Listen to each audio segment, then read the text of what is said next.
Hello friends, welcome to PKS. दोस्तों, आज के इस वीडियो में हम लोग 10 सब्जेक्टिव क्वेश्चन को देखने वाले हैं। इससे पहले हम लोग इसी प्रकार से 10-10 ऑब्जेक्टिव क्वेश्चन को 3 पार्ट में देख चुके हैं। इसमें जो है बहुत ही इम्पोर्टेंट क्वेश्चन रहेगा, जो कि एग्जाम के दृष्टिकोण से बहुत ही महत्वपूर्ण है। और सेम इसी प्रकार के क्वेश्चन जो है एग्जाम में आते रहता है, ठीक है। और जो क्वेश्चन आएगा यही आ सकता है या फिर अंक बदल करके इसी में से कोई और भी आ सकता है, ठीक है। तो चलिए हम लोग वीडियो को स्टार्ट करते हैं।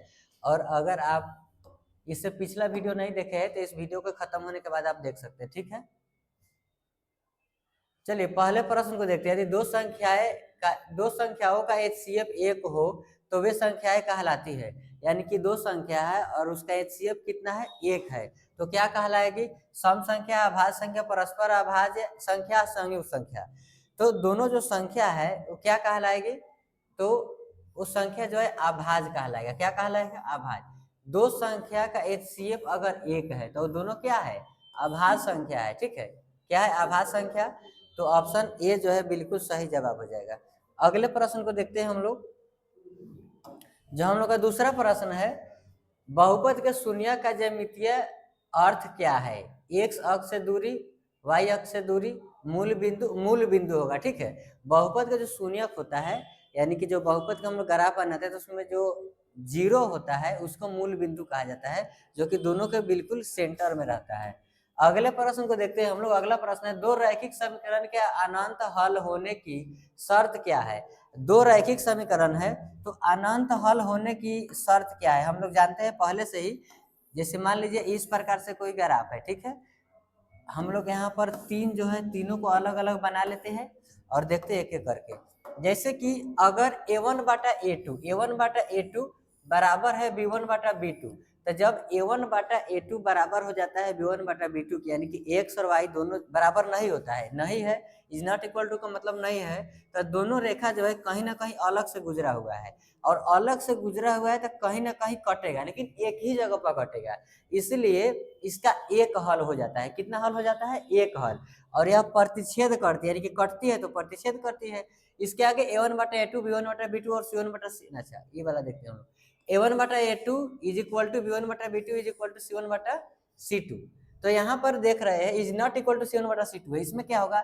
एक रेखा इस प्रकार से गया है और दूसरा रेखा बरोबर है तो वो भी इसी प्रकार से गया है, लेकिन ये दोनों अलग अलग गया है, क्योंकि c1/c2 बराबर नहीं है। इसका मतलब ये अलग अलग गया है, लेकिन समांतर है। यहाँ पर अलग अलग बन गया है, मतलब हाथ से बनाने पर इधर उधर हो गया है, लेकिन यह समांतर रेखा है। समांतर का मतलब बिल्कुल समान सीधा रेखा है, तो ये समांतर बनेगा। a1/a2 बराबर नहीं है बराबर है b1/b2, लेकिन बराबर नहीं c1/c2। Is not equal to c1/c2, तो क्या हो जाएगा? समांतर।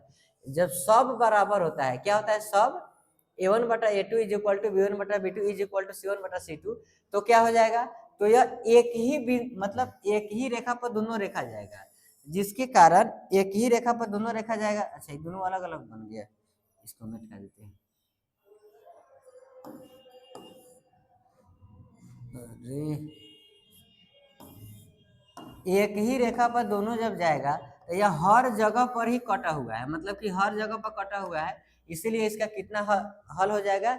इसका अनंत हल हो जाएगा। तो हम लोग से पूछ रहा है अनंत हल होने के लिए क्या होना चाहिए? तो ऑप्शन सी में दिया हुआ है a1/a2 is equal to b1/b2 is equal to c1/c2, ठीक है। चलिए अगले प्रश्न को देखते हैं। आप लोग कमेंट बॉक्स में जवाब देते रहिएगा। अगला प्रश्न है, यदि द्विघात समीकरण का विविक्तर शून्य हो तो मूल कैसा होगा?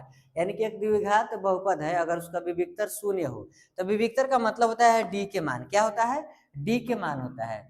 जैसे d बराबर अगर 0 है तो इसका मूल क्या होता है? वास्तविक और समान होता है, यानी कि इसमें जो x के मान निकलेगा वह जब x स्क्वायर है, द्विघात का मतलब x के पावर 2 हो जाएगा, उसका घात 2 है।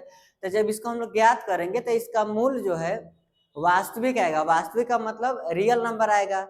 और दूसरा कि दोनों जो है सेम रहेगा, वास्तविक और समान, मतलब x का मान अगर 2 आया तो दोनों में x का मान 2 ही आएगा, अलग नहीं आएगा। अगर वही x बराबर अगर 0 से ज्यादा हो गया, क्या हो गया? ज्यादा, यानी कि 0 से अधिक हो गया, 0 से अधिक, तो क्या हो जाएगा? तो इसका मूल जो है वास्तविक और असमान होगा। यानी कि वास्तविक संख्या होगा, लेकिन क्या होगा? कि यह जो अलग अलग दोनों का आंसर रहेगा, यानी x के मान अलग अलग निकलेगा। लेकिन यही d बराबर अगर 0 से कम हो गया, 0 से कम, तो क्या होगा, तो 0 से जब कम हो जाएगा तो यह काल्पनिक हो जाएगा या फिर आभासी हो जाएगा या फिर अवास्तविक हो जाएगा, उसी को हम लोग अलग अलग नाम से बोलते हैं। तो यहाँ पर कह रहा है शून्य होगा, और जब यह शून्य होगा तो वास्तविक और समान ऑप्शन बी में दिया हुआ है, ऑप्शन बी सही हो जाएगा। ठीक है, जिसका भी ऑप्शन बी जवाब होगा उसका बिल्कुल करेक्ट जवाब है। चलिए अगले प्रश्न को देखते हैं हम लोग। अगला प्रश्न हम लोग का है, समांतर श्रेणी में d का मान क्या दर्शाता है। समांतर श्रेणी में जो d का मान होता है वह दो पद के अंतर को दर्शाता है। इसको पदांतर भी बोला जाता है, सार्व अंतर भी बोला जाता है। ठीक है, ऑप्शन ए में दिया हुआ है प्रथम पद, अंतिम पद। प्रथम पद को हम लोग क्या लिखते हैं, ए लिखते हैं। प्रथम पद को क्या लिखते हैं, ए से सूचित करते हैं। अंतिम पद को ए एन से सूचित करते हैं, कहीं कहीं टी एन भी लिखा हुआ रहेगा, टी एन से भी सूचित करते हैं। सामान्य अंतर को ही हम लोग डी कहते हैं, यानी कि उसको पदांतर, सामान्य अंतर या सार्व अंतर भी बोला जाता है। पदों की संख्या का हम लोग बोलते हैं एन, सीधे बोलते हैं, क्या बोलते हैं, एन। एन का मतलब कितना पद है, तो पदों की संख्या को एन बोलते हैं। ठीक है, तो इस प्रकार से हम समझ गए। इसका सही जवाब हो जाएगा डी, जो है हम लोग सामान्य अंतर, यानी सभी के बीच जो अंतर है उसी को हम लोग क्या कहते हैं, डी बोलते हैं। ठीक है, चलिए अगले प्रश्न को देखते हैं हम लोग। अगला प्रश्न है, दो त्रिभुज समरूप हो तो उनके क्षेत्रफल का अनुपात किसके बराबर होता है। यानी कि दो त्रिभुज अगर बराबर है, ठीक है, यानी समरूप है, बराबर नहीं है, समरूप है, तो उसका क्षेत्रफल के अनुपात जो होता है उसके स्क्वायर के बराबर होता है, यानी कि वर्ग के बराबर होता है। कहने का मतलब है, जब कोई त्रिभुज है और उसका क्षेत्रफल का मतलब क्या हुआ, क्षेत्रफल किसी का भी हम लोग ज्ञात करते हैं, उसमें होता क्या है, क्षेत्रफल में उसके लंबाई से चौड़ाई में गुना होता है। अगर कोई वर्ग है तो उसमें केवल लंबाई, दोनों में भुजा ही रहेगा तो भुजा में भुजा से गुना हो जाएगा। यानी क्षेत्रफल में दो बार माने कि दो इकाई के गुना होता है क्षेत्रफल में। अगर परिमाप में देखेंगे तो एक ही, उसमें गुना ही नहीं होता है, केवल जोड़ा जाता है। जैसे इसका परिमाप ज्ञात करेंगे तो लंबाई 2 इंटू लंबाई प्लस चौड़ाई होती है, यानी कि सबको जोड़ते हैं। यही जब हम लोग आयतन ज्ञात करते हैं तो उसका क्यूब हो जाता है। आयतन का मतलब लंबाई गुने चौड़ाई गुने ऊंचाई होता है, जिसमें लंबाई चौड़ाई अलग अलग नाम दिया गया है तो अलग हो सकता है। जैसे क्षेत्रफल कह रहा है, इसका मतलब क्या हुआ, क्षेत्रफल का मतलब स्क्वायर हो गया। जैसे कि मान लीजिए 2:3 दिया हुआ है, कहेगा इसका क्षेत्रफल का अनुपात क्या होगा, तो क्षेत्रफल का अनुपात क्या हो जाएगा, तो 2 दूना 4 हो जाएगा, 3 3 के 9 हो जाएगा। कहने का मतलब इसके वर्ग कर देंगे, वर्गों के अनुपात के बराबर होता है। इसके वर्ग कर दिया, अनुपात में तो लिखबे करेंगे। तो यहाँ पर ऑप्शन ए में दिया भुजाओं के अनुपात, जो कि गलत है। ऑप्शन बी में दिया है भुजाओं के अनुपात के वर्ग के बराबर, ये ऑप्शन सही है। कोनों के अनुपात गलत है, एक के बराबर ये भी गलत है। एक के बराबर कैसे हो जाएगा, दोनों अलग अलग भुजा रहेगा, और उसका जब हम लोग क्षेत्रफल ज्ञात करेंगे तो उसका तो स्क्वायर करेंगे, तो एक नहीं आएगा। ठीक है, अगले प्रश्न को देखते हैं हम लोग। अगला प्रश्न है, बिंदु 0 और 5 किस अक्ष पर है। इस प्रकार के क्वेश्चन पहले भी बता दिए थे, अगर आप लोग पहले देखे होइएगा तो पता होगा। यानी कि एक एक्स अक्ष होता है और एक वाई अक्ष होता है, एक्स और वाई। इसके विपरीत साइड में अपोजिट में क्या हो जाएगा, एक्स डैश हो जाएगा, इसके अपोजिट में क्या हो जाएगा, वाई डैश हो जाएगा। यहाँ पर हम लोग देखेंगे पहले का मान जो होता है किसका होता है, एक्स का होता है। एक्स का मान 0 है, तो एक्स का मान 0 यहाँ पर हो गया। 0 का मतलब मूल बिंदु होता है जो दोनों के बीच में रहता है। और दूसरा मान y का है, y के मान कितना है, 5 है। मान लीजिए कहीं पे यहाँ पर 5 आ जाएगा, तो यहाँ जो बिंदु है यहाँ पर है, तो किस अक्ष पर है, y अक्ष पर है। किस अक्ष पर है, y अक्ष, जो कि ऑप्शन बी में दिया हुआ है। ठीक है, समझ में आया सभी को। चलिए अगले प्रश्न को देख रहे हैं हम लोग।